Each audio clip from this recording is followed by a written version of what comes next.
ಶ್ರೀ ಗಣಪತಿ ಶಾರದಾ ಗುರುಭ್ಯೋ ನಮಃ. ಶ್ರೀರಾಮ ರಾಮ ರಾಮೇತಿ ರಮೇ ರಾಮೇ ಮನೋರಮೆ ಸಹಸ್ರನಾಮ ತತ್ತುಲ್ಯಂ ರಾಮನಾಮ ವರಾನನೆ. ಶ್ರೋತೃಗಳಿಗೆ ಶ್ರೀಮದ್ ವಾಲ್ಮೀಕಿ ರಾಮಾಯಣದ ಅಯೋಧ್ಯ ಕಾಂಡದಲ್ಲಿ ದಶರಥ ರಾಜನ ಇತರ ಪತ್ನಿಯರ ವಿಲಾಪ, ಶ್ರೀರಾಮನು ಕೌಸಲ್ಯೆಯ ಅಂತಃಪುರಕ್ಕೆ ಹೋಗಿ ವನವಾಸದ ವಿಷಯವನ್ನು ಹೇಳಿದುದು, ಕೌಸಲ್ಯೆಯ ಮೂರ್ಛೆ, ಶ್ರೀರಾಮನ ಶೈತ್ಯೋಪಚಾರದಿಂದ ಮೂರ್ಛೆ ತಳೆದ ಕೌಸಲ್ಯೆಯ ವಿಲಾಪ ಎಂಬ 20ನೆಯ ಸರ್ಗಕ್ಕೆ ಸ್ವಾಗತ. ತಸ್ಮಿಂಸ್ತು ಪುರುಷವ್ಯಾಘ್ರೇ ನಿಷ್ಕ್ರಾಮತಿ ಕೃತಾಂಜಲೌ ಆರ್ತಶಬ್ದೋ ಮಹಾನ್ ಜಗ್ನೆ ಸ್ತ್ರೀಣಾಂ ಅಂತಃಪುರೇ ತದಾ. ಶ್ರೀರಾಮನು ಕೈಮುಗಿದುಕೊಂಡು ಕೈಕೇಯಿಯ ಅಂತಃಪುರದಿಂದ ಹೊರಬರುತ್ತಿರಲಾಗಿ ಶ್ರೀರಾಮನ ವನವಾಸದ ವಾರ್ತೆಯನ್ನು ತಿಳಿದ ಅಂತಃಪುರಗಳಲ್ಲಿದ್ದ ಸ್ತ್ರೀಯರ ಸಮೂಹದಿಂದ ದೊಡ್ಡದಾದ ಆರ್ತನಾದವು ಕೇಳಿಬಂದಿತು. ಕೃತ್ಯೇಶ್ವಚೋದಿತಃ ಪಿತ್ರ ಸರ್ವಸ್ಯಾಂತಪುರಸ್ಯ ಚ ಗತಿರ್ಯ ಶರಣಂ ಚಾಸೀತ್ ಸರಾಮೋದ್ಯ ಪ್ರವತ್ಸ್ಯತಿ. ಅಯ್ಯೋ, ನಮ್ಮ ರಾಮನು ಅಂತಃಪುರದಲ್ಲಿರುವ ನಮಗೆ ಆಗಬೇಕಾಗಿದ್ದ ಕಾರ್ಯಗಳೆಲ್ಲವನ್ನು ತಂದೆಯು ಹೇಳಿರದಿದ್ದರೂ ಆಯಾ ಕಾಲಗಳಲ್ಲಿ ಮಾಡಿಕೊಡುತ್ತಿದ್ದನು. ಅವನೇ ನಮ್ಮೆಲ್ಲರಿಗೂ ಗತಿಯೂ ರಕ್ಷಕನೂ ಆಗಿದ್ದನು. ಅಂತಹ ಪರಮ ಪ್ರಿಯನಾದ ರಾಮನು ಇಂದು ಅರಣ್ಯಕ್ಕೆ ಹೋಗುತ್ತಿದ್ದಾನೆ. ಇನ್ನು ನಮ್ಮ ಗತಿಯೇನು? ಕೌಸಲ್ಯಾಯಾಂ ಯಥಾಯುಕ್ತೋ ಜನನ್ಯಾಂ ವರ್ತತೆ ಸದಾ ತಥೈವ ವರ್ತತೆ ಸ್ಮಾಸು ಜನ್ಮ ಪ್ರಭೃತಿ ರಾಘವ. ಹುಟ್ಟಿದಾಗಿನಿಂದಲೂ ಶ್ರೀರಾಮನು ತಾಯಿಯಾದ ಕೌಸಲ್ಯ ಹಿತದಲ್ಲಿ ಹೇಗೆ ಆಸಕ್ತನಾಗಿರುತ್ತಿದ್ದನೋ ಹಾಗೆಯೇ ನಮ್ಮ ಹಿತದಲ್ಲಿಯೂ ಆಸಕ್ತನಾಗಿರುತ್ತಿದ್ದನು. ನ ಕ್ರುಧ್ಯತ್ಯಭಿಶಪ್ತೋಪಿ ಕ್ರೋಧನೀಯಾನಿ ವರ್ಜಯನ್ ಕ್ರುದ್ಧಾನ್ ಪ್ರಸಾದಯನ್ ಸರ್ವಾನ್ ಸಹಿತೋದ್ಯ ಪ್ರವತ್ಸ್ಯತಿ. ಕೇಡಾಗಲೆಂದು ಶಾಪವನ್ನಿತ್ತರೂ ಕೋಪಿಸಿಕೊಳ್ಳುತ್ತಿರಲಿಲ್ಲ. ಕೋಪ ಉಂಟಾಗುವ ಸನ್ನಿವೇಶಗಳನ್ನೇ ಶ್ರೀರಾಮನು ಪರಿತ್ಯಜಿಸುತ್ತಿದ್ದನು. ಕೋಪಗೊಂಡವರನ್ನು ಸವಿಮಾತುಗಳಿಂದ ಸಂತೈಸಿ ಪ್ರಸನ್ನಗೊಳಿಸುತ್ತಿದ್ದನು. ಅಂತಹ ಸರ್ವಾಧರಣೀಯನಾದ ಶ್ರೀರಾಮನು ನಮ್ಮೆಲ್ಲರನ್ನೂ ಬಿಟ್ಟು ಕಾಡಿಗೆ ಹೋಗುತ್ತಿದ್ದಾನೆ. ಮುಂದೆ ನಮ್ಮ ಗತಿಯೇನು? ಅಬುದ್ಧಿರ್ಬತನೋ ರಾಜ ಜೀವಲೋಕಂ ಚರತ್ಯಯಂ ಯೋಗತಿಂ ಸರ್ವಲೋಕಾನಾಂ ಪರಿತ್ಯಜತಿ ರಾಘವಂ. ನಿಶ್ಚಯವಾಗಿಯೂ ನಮ್ಮ ರಾಜನು ಬುದ್ಧಿಯಿಲ್ಲದವನು. ಸರ್ವಲೋಕಗಳಿಗೂ ಶರಣ್ಯನಾದ ರಾಘವನನ್ನೇ ಪರಿತ್ಯಜಿಸುತ್ತಿರುವ ನಮ್ಮ ರಾಜನು ಮುಂದೆ ಸರಿಯಾದ ರಕ್ಷಕರಿಲ್ಲದ ಕಾರಣ ಜೀವಲೋಕವನ್ನೇ ವಿನಾಶಗೊಳಿಸುತ್ತಾನೆ. ಹೀಗೆ ಅಂತಃಪುರದ ಸ್ತ್ರೀಯರು ಶ್ರೀರಾಮನ ಗುಣಗಳನ್ನು ಹೊಗಳುತ್ತಾ ಕರುಗಳನ್ನು ಅಗಲಿದ ಹಸುಗಳಂತೆ ಶ್ರೀರಾಮನ ವಿಯೋಗದಿಂದ ದುಃಖಿತರಾಗಿ ತಮ್ಮ ಪತಿಯನ್ನು ಅಂದರೆ ದಶರಥನನ್ನು ನಾನಾ ಪ್ರಕಾರವಾಗಿ ನಿಂದಿಸುತ್ತಾ ಗಟ್ಟಿಯಾಗಿ ಅಳತೊಡಗಿದರು. ದಶರಥ ರಾಜನಾದರೂ ಅಂತಃಪುರದಲ್ಲಿ ಕೇಳಿಬರುತ್ತಿದ್ದ ಘೋರವಾದ ಆರ್ತನಾದವನ್ನು ಕೇಳಿ ಪುತ್ರ ವಿಯೋಗ ದುಃಖದಿಂದ ಪರಿತಪಿಸುತ್ತಾ ಹಾಸಿಗೆಯಲ್ಲಿ ಹುದುಕಿಕೊಂಡನು. ಮುಖವನ್ನು ಮುಚ್ಚಿಕೊಂಡು ಬೇರೆ ಕಡೆಗೆ ತಿರುಗಿಕೊಂಡನು. ತನಗೆ ವನವಾಸವು ಪ್ರಾಪ್ತವಾದುದಕ್ಕಾಗಿ ಶ್ರೀರಾಮನು ಸ್ವಲ್ಪವಾದರೂ ದುಃಖಗೊಳ್ಳದಿದ್ದರೂ ತನ್ನ ವನವಾಸದ ವಿಷಯವನ್ನು ಕೇಳಿ ದುಃಖಿತರಾದ ಅಂತಃಪುರದ ಸ್ತ್ರೀಯರು ಅಂದರೆ ರಾಜಮಾತೆಯರು ಗೋಳಾಡುತ್ತಿದ್ದುದನ್ನು ಕೇಳಿ ಅವನು ಅತಿ ದುಃಖಿತನಾದನು. ದೀರ್ಘವಾಗಿ ನಿಟ್ಟುಸಿರು ಬಿಡುವ ಆನೆಯಂತೆ ತಾನು ನಿಟ್ಟುಸಿರು ಬಿಡುತ್ತಾ ಜಿತೇಂದ್ರಿಯನಾದ ಶ್ರೀರಾಮನು ಲಕ್ಷ್ಮಣನೊಡನೆ ತಾಯಿಯ ಅಂತಃಪುರಕ್ಕೆ ಹೋದನು. ಕೌಸಲ್ಯಾದೇವಿಯ ಅಂತಃಪುರದ ಬಾಗಿಲಿನಲ್ಲಿ ವೃದ್ಧನಾದ ಪರಮ ಪೂಜ್ಯನಾದ ದ್ವಾರಾಧ್ಯಕ್ಷನು ಕುಳಿತಿರುವುದನ್ನು, ಅವನ ಪಕ್ಕದಲ್ಲಿ ಅನೇಕ ದ್ವಾರಪಾಲಕರು ನಿಂತಿರುವುದನ್ನು ಶ್ರೀರಾಮನು ನೋಡಿದನು. ಅಲ್ಲಿ ನಿಂತಿದ್ದ ದ್ವಾರಪಾಲಕರೆಲ್ಲರೂ ವಿಜಯಿಗಳಲ್ಲಿ ಶ್ರೇಷ್ಠನಾದ ಶ್ರೀರಾಮನನ್ನು ನೋಡಿದೊಡನೆಯೇ ಒಕ್ಕೊರಲಿನಿಂದ ರಾಜಕುಮಾರ ಶ್ರೀರಾಮೋ ಜಯತು ಭೋ ಶ್ರೀರಾಮ ವಿಜಯೀಭವ ಇವೇ ಮುಂತಾದ ಜಯಕಾರಗಳಿಂದ ಅಭಿನಂದಿಸಿದರು. ಶ್ರೀರಾಮನು ದ್ವಾರಪಾಲಕರ ಜಯ ಘೋಷಗಳೊಡನೆ ಅಂತಃಪುರದ ಮೊದಲನೆಯ ಆವರಣವನ್ನು ಪ್ರವೇಶಿಸಿ ಎರಡನೆಯ ಆವರಣವನ್ನು ಪ್ರವೇಶಿಸಲಿದ್ದಾಗ ಅಲ್ಲಿ ವೇದಾಧ್ಯಯನ ಸಂಪನ್ನರು, ಜ್ಞಾನವೃದ್ಧರು, ವಯೋವೃದ್ಧರು, ರಾಜನಿಂದ ಅನುದಿನವೂ ಸತ್ಕರಿಸಲ್ಪಡತಕ್ಕವರು ಆದ ಬ್ರಾಹ್ಮಣರನ್ನು ಕಂಡನು. ಪೂಜ್ಯರಾದ ಬ್ರಾಹ್ಮಣರಿಗೆ ಶ್ರೀರಾಮನು ಅಭಿವಾದನ ಪೂರ್ವಕವಾಗಿ ನಮಸ್ಕರಿಸಿ ಅವರಿಂದ ಆಶೀರ್ವಾದಗಳನ್ನು ಪಡೆದು ಮೂರನೆಯ ಆವರಣವನ್ನು ಪ್ರವೇಶಿಸಲು ಮಹಾದ್ವಾರದ ಸಮೀಪಕ್ಕೆ ಹೋದಾಗ ಅಲ್ಲಿ ಅಂತಃಪುರದ ದ್ವಾರ ರಕ್ಷಣೆಯಲ್ಲಿ ಜಾಗರೂಕರಾಗಿದ್ದ ಅನೇಕ ಸ್ತ್ರೀಯರನ್ನು, ಬಾಲಿಕೆಯರನ್ನು, ವೃದ್ಧೆಯರನ್ನು ನೋಡಿದನು. ಶ್ರೀರಾಮನನ್ನು ನೋಡಿದೊಡನೆಯೇ ಅವರೆಲ್ಲರೂ ಜಯತು ಜಯತು ಶ್ರೀರಾಮ ಇವೇ ಮುಂತಾಗಿ ಜಯಘೋಷಣೆಗಳನ್ನು ಮಾಡುತ್ತಾ ಶ್ರೀರಾಮನನ್ನು ಅಭಿನಂದಿಸಿ ಕೌಸಲ್ಯೆಯ ಅಂತಃಪುರದೊಳಕ್ಕೆ ಹೋಗಿ ಶ್ರೀರಾಮನು ಬರುತ್ತಿರುವನೆಂಬ ಪ್ರಿಯವಾರ್ತೆಯನ್ನು ರಾಮನ ತಾಯಿಗೆ ಹೇಳಿದರು. ಮರುದಿನ ತನಗೆ ಯೌವರಾಜ್ಯ ಪಟ್ಟಾಭಿಷೇಕವಾಗುವುದೆಂಬ ಶುಭವಾರ್ತೆಯನ್ನು ಶ್ರೀರಾಮನಿಂದಲೇ ಕೇಳಿದ್ದ ಪುತ್ರ ಹಿತೈಷಿಣಿಯಾದ ಕೌಸಲ್ಯಾದೇವಿಯು ಶ್ರೀರಾಮನ ಪಟ್ಟಾಭಿಷೇಕ ಕಾಲದಲ್ಲಿ ಸಕಲ ದೇವತೆಗಳು ಪ್ರಸನ್ನರಾಗಬೇಕೆಂಬ ಆಶಯದಿಂದ ಇಡೀ ರಾತ್ರಿ ಧ್ಯಾನಾಸಕ್ತಳಾಗಿ ಜಾಗರಣೆಯಿಂದ ಕಳೆದು ಬೆಳಗಾಗುತ್ತಲೇ ಮಂಗಳ ಸ್ನಾನ ಮಾಡಿ ಶುಚಿಯಾಗಿ ಪಟ್ಟೆ ವಸ್ತ್ರವನ್ನುಟ್ಟು ಶ್ರೀರಾಮನು ಬರುವ ವೇಳೆಗೆ ಪರಾತ್ಪರನಾದ ಮಹಾವಿಷ್ಣುವಿನ ಪೂಜೆಯನ್ನು ಮಾಡಿ ಮುಗಿಸಿದ್ದಳು. ಸಂತುಷ್ಟಳಾಗಿದ್ದ, ವೃತನಿಷ್ಠಳಾಗಿದ್ದ ಕೌಸಲ್ಯಾದೇವಿಯು ರೇಷ್ಮೆಯ ಸೀರೆಯನ್ನುಟ್ಟು ಮಂತ್ರಪೂರ್ವಕವಾಗಿ ಮಂಗಳ ಸ್ನಾನ ಮಾಡಿ ಬ್ರಾಹ್ಮಣರ ಮೂಲಕ ಯಥಾವಿಧಿಯಾಗಿ ಅಗ್ನಿಯಲ್ಲಿ ಹೋಮಕರ್ಮವನ್ನು ಮಾಡಿಸುತ್ತಿದ್ದಳು. ಆ ಸಮಯಕ್ಕೆ ಸರಿಯಾಗಿ ಶ್ರೀರಾಮನು ಶುಭಪ್ರದವಾದ ತಾಯಿಯ ಅಂತಃಪುರವನ್ನು ಪ್ರವೇಶಿಸಿ ತನ್ನ ತಾಯಿಯು ಬ್ರಾಹ್ಮಣರ ಮೂಲಕ ಅಗ್ನಿಯಲ್ಲಿ ಶ್ರೇಯಃಪ್ರದವಾದ ಹೋಮ ಮಾಡಿಸುತ್ತಿರುವುದನ್ನು ನೋಡಿದನು. ದೇವ ಕಾರ್ಯದ ನಿಮಿತ್ತವಾಗಿ ಸಿದ್ಧಪಡಿಸಿದ್ದ ಮೊಸರು, ಅಕ್ಷತೆ, ತುಪ್ಪ, ಮೋದಕಗಳನ್ನು, ನಾನಾ ವಿಧವಾದ ಹವಿಸ್ಸುಗಳನ್ನು, ತೊಳೆದ ಅಕ್ಕಿಯನ್ನು, ಅರಳನ್ನು, ಬಿಳಿಯ ಪುಷ್ಪ ಮಾಲಿಕೆಗಳನ್ನು, ಪಾಯಸವನ್ನು, ಎಳ್ಳನ್ನವನ್ನು, ಅನೇಕ ವಿಧವಾದ ಸಮಿತ್ತುಗಳನ್ನು, ಪೂರ್ಣ ಕುಂಭಗಳನ್ನು ಶ್ರೀರಾಮನು ನೋಡಿದನು.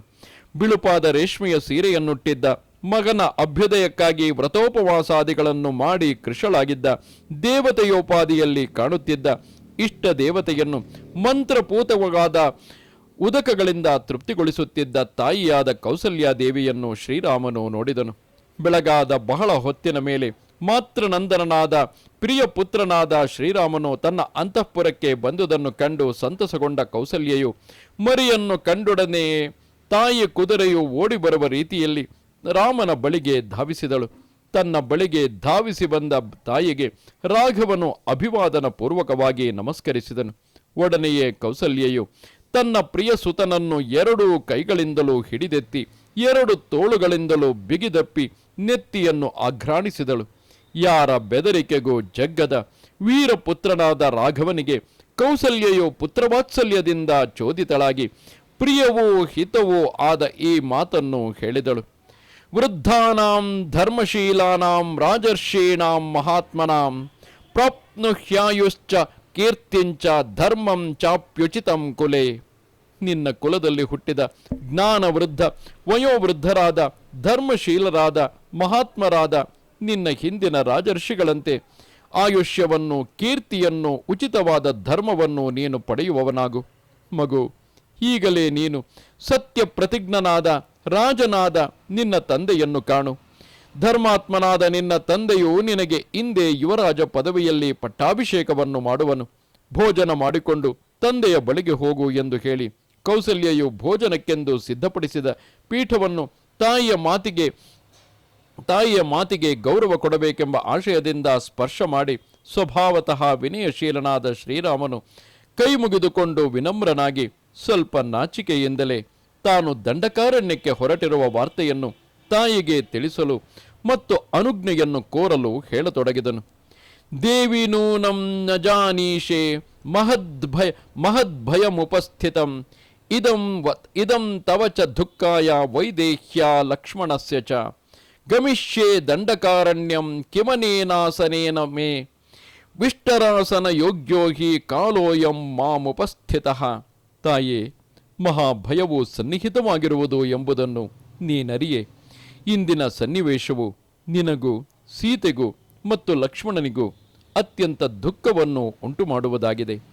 ನಾನು ಈಗಲೇ ದಂಡಕಾರಣ್ಯಕ್ಕೆ ಹೋಗುವೆನಮ್ಮ. ಈ ಸುವರ್ಣಮಯವಾದ ಆಸನವಾದರೂ ನನಗೇಕೆ? ದರ್ಭಾಸನದಲ್ಲಿ ಕುಳಿತುಕೊಳ್ಳಲು ಯೋಗ್ಯವಾದ ಕಾಲವು ನನಗೆ ಸನ್ನಿಹಿತವಾಗಿದೆ. 14 ವರ್ಷಾಣಿ ದ್ವತ್ಸ್ಯಾಮಿ ವಿಜನೇವನೆ ಕಂದಮೂಲ ಫಲೈರ್ಜೀವನ್ ವಿಹಿತ್ವಾ ಮುನಿವದಾಮಿಷಂ. 14 ವರ್ಷಗಳ ಕಾಲ ಜನರಹಿತವಾದ ದಂಡಕಾರಣ್ಯದಲ್ಲಿ ಮುನಿಗಳಂತೆ ಭೋಗ್ಯ ವಸ್ತುಗಳನ್ನು ತೊರೆದು ಕಂದಮೂಲ ಫಲಗಳನ್ನು ಸೇವಿಸುತ್ತಾ ಜೀವಿಸುತ್ತೇನೆ. ಅಮ್ಮ, ಭರತನಿಗೆ ಮಹಾರಾಜನು ಯೌವರಾಜ್ಯ ಪದವಿಯನ್ನು ವಹಿಸಿಕೊಡುತ್ತಾನೆ. ನನ್ನನ್ನು ತಾಪಸನನ್ನಾಗಿ ಮಾಡಿ ದಂಡಕಾರಣ್ಯಕ್ಕೆ ಕಳುಹಿಸುತ್ತಾನೆ. ನಾನು 14 ವರ್ಷಗಳ ಕಾಲ ನಿರ್ಜನವಾದ ಅರಣ್ಯದಲ್ಲಿ ವಾನಪ್ರಸ್ಥಾಶ್ರಮ ಮುಕ್ತವಾದ ಕರ್ಮಗಳನ್ನು ಆಚರಿಸುತ್ತಾ ಫಲ ಮೂಲಾದಿಗಳಿಂದ ಜೀವಿಸುವೆನು. ಸಾನಿಕೃತ್ಯೇವ ಸಾಲಸ್ಯ ಎಷ್ಟಿ ಪರಶುನಾವನೆ ಪಪಾತ ಸಹಸಾ ದೇವಿ ದೇವತೇವ ದಿವಶ್ಚ್ಯುತ. ಶ್ರೀರಾಮನ ಮಾತುಗಳನ್ನು ಕೇಳಿದೊಡನೆಯೇ ಕೌಸಲ್ಯಾದೇವಿಯು ಕಾಡಿನಲ್ಲಿ ಕೊಡಲಿಯಿಂದ ಕತ್ತರಿಸಿದ ಸಾಲ ವೃಕ್ಷದ ರೆಂಬೆಯಂತೆ ಅಂತರಿಕ್ಷದಿಂದ ಕೆಳಗೆ ಬಿದ್ದ ದೇವತೆಯಂತೆ ದೊಪ್ಪನೆ ನೆಲದ ಮೇಲೆ ಬಿದ್ದು ಬಿಟ್ಟಳು.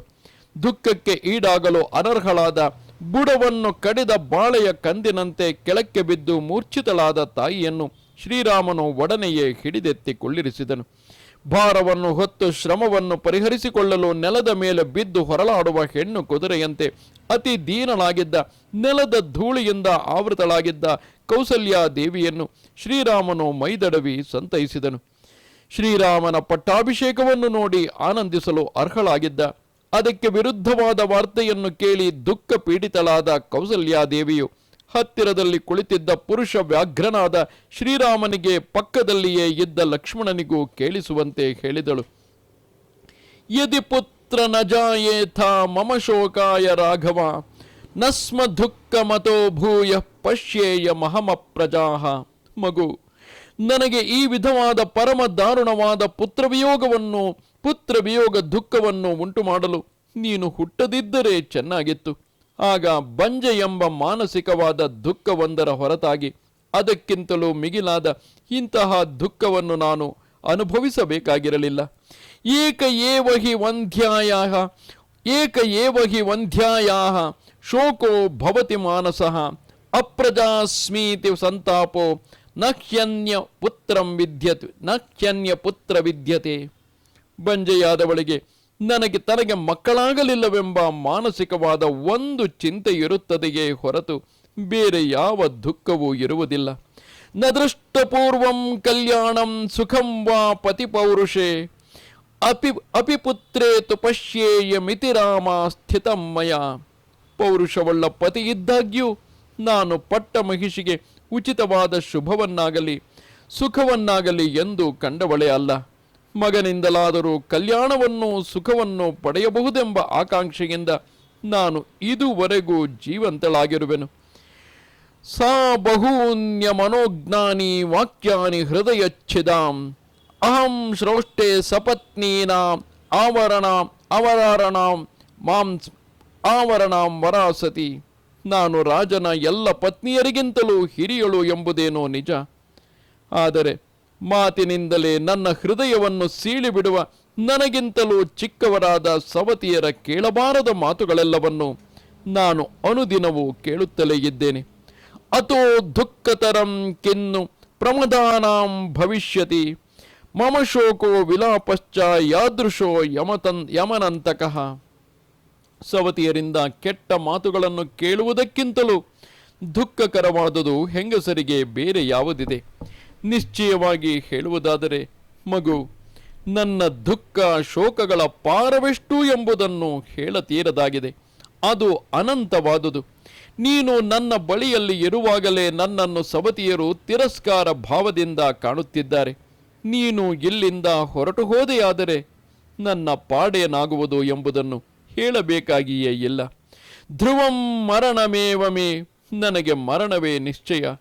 ಬದುಕಿರಲು ನನ್ನ ಸವತಿಯರು ನನ್ನನ್ನು ಬಿಡಲಾರರು. ಪ್ರಧಾನ ಮಹಿಷಿಯಾದರೂ ನನ್ನ ಪತಿಯು ನನ್ನನ್ನು ಅಪ್ರಧಾನಳಂತೆ ಬಹಳ ತಿರಸ್ಕಾರ ಭಾವದಿಂದ ಕಾಣುತ್ತಿದ್ದಾನೆ. ಅವನು ನನ್ನನ್ನು ಕೈಕೇಯಿಯ ಪರಿವಾರದವರಿಗೆ ಸಮಾನಳೆಂದು ಅಥವಾ ಅವಳ ಊಳಿಗದವರಿಗಿಂತಲೂ ಕೀಳೆಂದು ಭಾವಿಸಿದ್ದಾನೆ. ಇಲ್ಲಿರುವ ಅನೇಕ ದಾಸಿಯರಲ್ಲಿ ಒಬ್ಬಿಬ್ಬನಾದರೂ ನನ್ನ ಸೇವೆ ಮಾಡಲು ನನ್ನನ್ನು ಅನುಸರಿಸಿಕೊಂಡಿರಲು ಮುಂದೆ ಬರಬಹುದು. ಆದರೆ ಅವರು ಕೈಕೇಯಿಯ ಮಗನಾದ ಭರತನನ್ನು ನೋಡಿದೊಡನೆಯೇ ನನ್ನೊಡನೆ ಮಾತನಾಡುವುದನ್ನು ನಿಲ್ಲಿಸಿಬಿಡುತ್ತಾರೆ. ಭರತನು ರಾಜನಾದ ನಂತರ ಸೇವಕರು ನನ್ನ ಹತ್ತಿರಕ್ಕೂ ಸುಳಿಯುವುದಿಲ್ಲ. ನೀನು ಹೊರಟು ಹೋದ ನಂತರ ಅತ್ಯಂತ ದುಸ್ಥಿತಿಯನ್ನು ಹೊಂದುವ ನಾನು ಸರ್ವದಾ ನನ್ನ ವಿಷಯದಲ್ಲಿ ಕೋಪಗೊಂಡೇ ಇರುವ ಕೈಕೇಯಿಯು ಆಡುವ ಕೆಟ್ಟ ಮಾತುಗಳನ್ನು ಹೇಗೆ ಕೇಳಿಕೊಂಡಿರಲಿ? ಗಂಟಿಕ್ಕಿದ ಅವಳ ಮುಖವನ್ನಾದರೂ ನೋಡಲು ಹೇಗೆ ಸಮರ್ಥಳಾಗುವೆನು? ಅಂದಿನ ಪರಿಸ್ಥಿತಿ ಹೇಗಿತ್ತೋ ನಮಗೂ ಗೊತ್ತಿಲ್ಲ. ಇರಬಹುದು. ಕೈಕೇಯಿ ಕಿರಿಯವಳಾದ್ದರಿಂದ, ಅತ್ಯಂತ ಸುಂದರಿಯಾದ್ದರಿಂದ ದಶರಥನು ಅವಳ ಮೇಲೆ ಪ್ರೇಮವನ್ನಿಟ್ಟು ಕೌಸಲ್ಯೆಯನ್ನು ಸಂಪೂರ್ಣವಾಗಿ ನಿರಾಕರಿಸಿ, ಅಂದರೆ ಆಕೆಯನ್ನು ಪೂರ್ತಿ ಅಲಕ್ಷ್ಯ ಮಾಡಿರಬಹುದು. ದಶರಥನೇ ಈ ಮಾತನ್ನು ಕೈಕೇಯಿಯ ಎದುರಿಗೂ ಹೇಳಿದನಲ್ಲವೇ? ಆದ್ದರಿಂದಲೇ ಹೇಳುವುದು, ರಾಮಾಯಣದಲ್ಲಿ ಯಾವುದೂ ಮುಚ್ಚು ಮರೆಯಿಲ್ಲದೆ ಇದ್ದ ಪರಿಸ್ಥಿತಿಯನ್ನು ಇದ್ದಂತೆಯೇ ನೇರವಾಗಿ ತೋರಿಸುತ್ತಿದ್ದಾರೆ. ದಶಸಪ್ತಚ ವರ್ಷಾಣಿ ಜಾತಸ್ಯ ತವ ರಾಘವ ಅತೀತಾನಿ ಪ್ರಕಾಂಕ್ಷಾಂತ್ಯ ಮಯಾ ದುಃಖ ಪರೀಕ್ಷಯಂ ತದಕ್ಷಯಂ ಮಹದ್ದುಃಖಂ ನೋತ್ಸಹಿ ಸಹಿತುಂ ಚಿರಂ ವಿಪ್ರಕಾರಂ ಸಪತ್ನೀನಾಮೇವಂ ಜೀರ್ಣಾಪಿ ರಾಘವ. ರಾಮ, ನೀನು ಹುಟ್ಟಿ 17 ವರ್ಷಗಳು ಕಳೆದು ಹೋದವು. ಇನ್ನು ಮೇಲಾದರೂ ನನ್ನ ದುಃಖವು ಕಡಿಮೆಯಾಗುವುದೆಂದು ಆಶಿಸಿದ್ದೆನು. ಆದರೆ ನನ್ನ ದುಃಖವು ಅಕ್ಷಯವಾಗಿದೆ.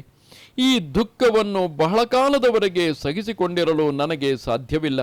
ನಾನು ವೃದ್ಧಿಯಾಗಿರುವ ಈ ಸಮಯದಲ್ಲಿಯೂ ಸಮತಿಯರ ಈ ವಿಧವಾದ ಸೇಡನ್ನು ಹೇಗೆ ಸಹಿಸಿಕೊಳ್ಳಲಿ? ಹುಣ್ಣಿಮೆಯ ಚಂದ್ರನ ಕಾಂತಿಯಿಂದ ಕೂಡಿರುವ ನಿನ್ನ ಮುಖಚಂದ್ರನನ್ನು ಸ್ವಲ್ಪ ಹೊತ್ತು ಕಾಣದಿದ್ದರೂ ದೀನಳಂತೆ ಕಾತರಲಾಗುತ್ತೇನೆ. ಹೀಗಿರುವಾಗ ಬಹಳ ಕಾಲದವರೆಗೆ ನಿನ್ನನ್ನು ಅಗಲುವ ನಾನು ದುಸ್ತರವಾದ ದೈನ್ಯ ಜೀವನವನ್ನು ಹೇಗೆ ನಡೆಸಲಿ?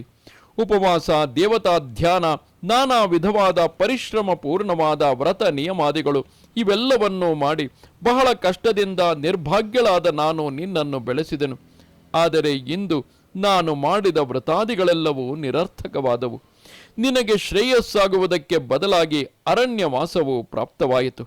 ಸ್ಥಿರಂ ಹೃದಯಂ ಮನ್ಯೆ ಮಮೇದಂ ಎನ್ನದೀರ್ಯತೆ ಪ್ರಾವೃಷೀವ ಮಹಾನದ್ಯ ಸೃಷ್ಟಂ ಕೂಲಂ ನವಾಮೃಸ. ರಾಮ, ಆದರೆ ನನ್ನ ಹೃದಯವು ಬಹಳ ಗಟ್ಟಿಯಾದುದು. ಏಕೆಂದರೆ ನಿನ್ನ ವಿಯೋಗ ವಾರ್ತೆಯನ್ನು ಕೇಳಿಯೂ ನನ್ನ ಹೃದಯವು ದುಃಖದ ಆವೇಗದಿಂದ ಬಿರಿದು ಹೋಗಲಿಲ್ಲ.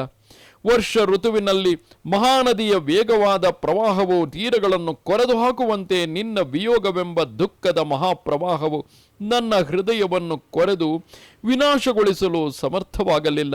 ಮಮೈವ ನೂನಂ ಮರಣಂ ನ ವಿದ್ಯತೆ ನ ಚಾವಕಾಶೋಸ್ತಿ ಯಮಕ್ಷಯೇ ಮಮ ಯದಂತಕೋದ್ಯೈವ ನಮಾಂ ಜಿಹೀರ್ಷತಿ ಪ್ರಸಹ್ಯ ಸಿಂಹೋ ರುದತಿಂ ಮೃಗೀಮಿವ.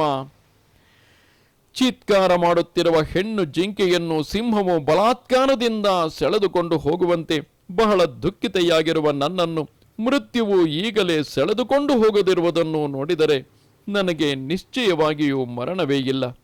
ಯಮನ ಮನೆಯಲ್ಲಿ ನನಗೆ ಸ್ಥಳವೂ ಇಲ್ಲ. ನನ್ನ ಹೃದಯವು ನಿಶ್ಚಯವಾಗಿಯೂ ಕಬ್ಬಿಣದಂತೆ ಕಠಿಣವಾದುದು. ಇಂತಹ ಪರಮ ದುಃಖದಿಂದ ದೇಹವು ಆಹತವಾಗಿದ್ದರೂ ದೇಹದಲ್ಲಿರುವ ನನ್ನ ಹೃದಯವು ಒಡೆದು ಹೋಗಲೂ ಇಲ್ಲ, ಸೀಳಿ ಹೋಗಲೂ ಇಲ್ಲ. ಧ್ರುವಂ ಹ್ಯಕಾಲೇ ಮರಣಂ ನ ವಿದ್ಯತೆ. ಅಕಾಲದಲ್ಲಿ ಮರಣವು ಸಂಭವಿಸುವುದಿಲ್ಲ ಎಂಬುದು ನಿಜ. ಒಳ್ಳೆಯ ಮಗನು ಹುಟ್ಟಬೇಕು, ಅವನಿಂದ ನನಗೆ ಸುಖ ಸಂತೋಷಗಳು ಲಭಿಸಬೇಕು ಎಂಬ ಕಾಮನೆಯಿಂದ ನಾನು ಮಾಡಿದ ವ್ರತ, ದಾನ, ಜಿತೇಂದ್ರಿಯತೆ, ತಪಸ್ಸು ಇವೆಲ್ಲವೂ ಬಂಜರು ಭೂಮಿಯಲ್ಲಿ ಬಿತ್ತಿದ ಬೀಜದಂತೆ ನಿರರ್ಥಕವಾದವು. ಇಷ್ಟು ಮಾತ್ರವಲ್ಲ, ಇವು ನನ್ನ ವಿಷಯದಲ್ಲಿ ಅನರ್ಥಕ್ಕೆ ಕಾರಣಗಳಾದುವು ಎಂಬುದೇ ನನ್ನ ದುಃಖವಾಗಿದೆ. ಮಹಾ ದುಃಖಕ್ಕೆ ಈಡಾದವನಿಗೆ ಅಕಾಲದಲ್ಲಿಯೂ ಸ್ವೇಚ್ಛಾ ಮರಣವು ಪ್ರಾಪ್ತವಾಗುವುದಾಗಿದ್ದರೆ ನಾನು ಈಗಲೇ ಯಮಾಲಯಕ್ಕೆ ಹೋಗಿಬಿಡುತ್ತಿದ್ದೆನು. ಕರುವನ್ನು ಅಗಲಿದ ಹಸುವಿನಂತೆ ನಾನು ನಿನ್ನನ್ನು ಅಗಲಿ ಕ್ಷಣ ಮಾತ್ರವೂ ಜೀವಿಸುತ್ತಿರಲಿಲ್ಲ. ಚಂದ್ರನ ಪ್ರಭೆಗೆ ಸಮಾನವಾದ ಪ್ರಭೆಯಿಂದ ಕೂಡಿರುವವನೇ ರಾಮ, ನನಗೆ ಮರಣವು ಒಡನೆಯೇ ಪ್ರಾಪ್ತವಾಗದಿದ್ದರೂ ನೀನಿಲ್ಲದ ನನ್ನ ಜೀವನವು ವ್ಯರ್ಥವೇ ಸರಿ. ಆದುದರಿಂದ ಕರುವನ್ನು ಅರಸಿ ತಾಯಿಯು ವಾತ್ಸಲ್ಯದಿಂದ ಅದರ ಹಿಂದೆಯೇ ಹೋಗುವಂತೆ ದುಃಖದಿಂದ ಅತಿ ದುರ್ಬಲಳಾಗಿರುವ ನಾನು ನಿನ್ನ ಮೇಲಿನ ವಾತ್ಸಲ್ಯದಿಂದ ನಿನ್ನ ಜೊತೆಯಲ್ಲಿಯೇ ಅರಣ್ಯಕ್ಕೆ ಬಂದು ಬಿಡುತ್ತೇನೆ. ಕೌಸಲ್ಯ ದೇವಿಯು ಆ ಸಮಯದಲ್ಲಿ ಆಕಸ್ಮಿಕವಾಗಿ ಒದಗಿದ ದುಃಖವನ್ನು ಸಹಿಸಿಕೊಳ್ಳಲಾಗದೆ ಹೋದಳು. ದುಃಖದ ವಾರ್ತೆಯನ್ನು ಕೇಳಿ ಮಗನು ತಂದೆಯ ಆಜ್ಞೆಗೆ ಕಟ್ಟುಬಿದ್ದಿರುವುದನ್ನು ಮನಗಂಡು ಶ್ರೀರಾಮನನ್ನೇ ಎವೆಯಿಕ್ಕದೆ ನೋಡುತ್ತಾ ಬಂಧನಕ್ಕೆ ಸಿಕ್ಕಿದ ಮಗನನ್ನು ನೋಡಿ ದುಃಖಗೊಂಡ ಕಿನ್ನರಿಯಂತೆ ಕೌಸಲ್ಯೆಯು ಬಹಳವಾಗಿ ಗೋಳಾಡಿದಳು. ಇದು ಶ್ರೀಮದ್ ವಾಲ್ಮೀಕಿ ರಾಮಾಯಣದ ಅಯೋಧ್ಯಾಕಾಂಡದಲ್ಲಿ 20ನೆಯ ಸರ್ಗವು. ನಮಸ್ತೆ ಶಾರದೆ ದೇವಿ ಕಾಶ್ಮೀರ ಪುರವಾಸಿನಿ ತ್ವಾಮಹಂ ಪ್ರಾರ್ಥಯೇ ನಿತ್ಯಂ ವಿದ್ಯಾದಾನಂಚ ದೇಹಿಮೆ. ನಮಸ್ಕಾರ.